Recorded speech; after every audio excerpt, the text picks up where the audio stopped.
देखिए जैसे ये एग्जाम्पल नंबर 3 जैसा क्वेश्चन आया, आपको फाइंड द जीरोस, इसका जीरोस निकालना है और वेरीफाई करना है रिलेशन।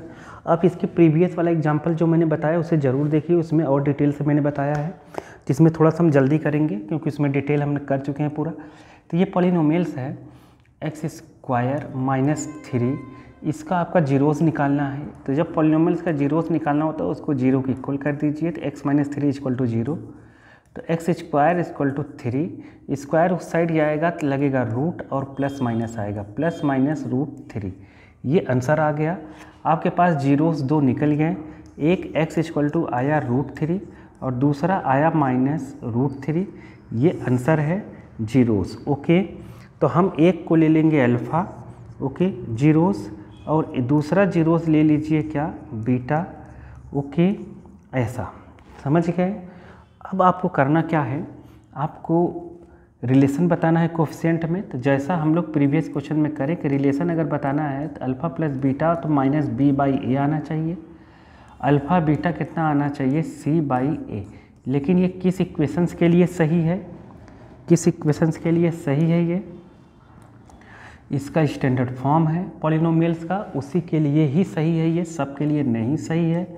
ax² + bx + c ऐसा रहेगा, इसी के लिए ये सही है। तो हम जो भी पॉलिनोमियल्स दिया है वेरीफाई करने के लिए रिलेशन, तो जो भी पॉलिनोमियल्स दिया है उसको आप लिख लीजिए और उसके नीचे ये स्टैंडर्ड लिख दीजिए, ax² + bx प्लस क्या लिख दीजिए, c। अब यहाँ एक काम करिए, x² का कोफिशिएंट यहाँ ये है, a है, तो x² कोफिशिएंट यहाँ कुछ नहीं है तो 1 है बाय डिफ़ॉल्ट, तो a = हो गया 1। यहाँ आप देखेंगे x का कोफिशिएंट b है और यहाँ x का टर्म नहीं है, इसलिए b = क्या हो गया, 0। c कांस्टेंट है, यहाँ पर कांस्टेंट c = -3 है, ऐसे ही लिख देंगे, ठीक है। अब हम वेरीफाई करते हैं, अल्फ़ा प्लस बीटा -b/a ही आना चाहिए। तो अल्फ़ा प्लस बीटा हम लेते हैं, यहाँ अल्फ़ा √3, बीटा -√3। तो अल्फ़ा प्लस बीटा, अल्फ़ा कितना है लिया हमने, √3, किसी को भी अल्फ़ा बीटा ले सकते हैं, कोई दिक्कत है नहीं। यहाँ √3, बीटा -√3, यहाँ देखिए √3 -√3।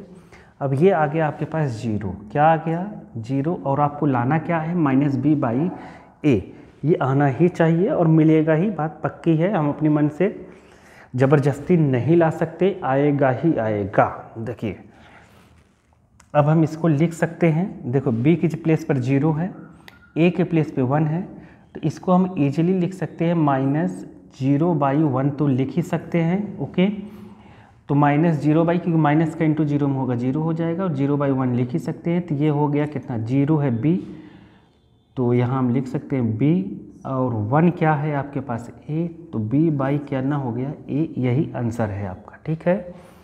ये आंसर ही वेरीफाइड हो गया, आपको कुछ करने की ज़रूरत है नहीं। अब अल्फ़ा बीटा निकालना है, तो अल्फ़ा है आपके पास √3, बीटा हमने निकाला ही है यहाँ पर -√3। ओके, -√3, √3 में √3 का इंटू होगा, हो जाएगा 3। ओके, 3/1 आया ये। तो -3 देखिए यहाँ पर क्या आया, माइनस क्यों आया, क्योंकि यहाँ माइनस था, -3 का c लिख देंगे, c/a वेरीफाइड हो गया। ओके, तो चलिए नेक्स्ट क्वेश्चन करते हैं।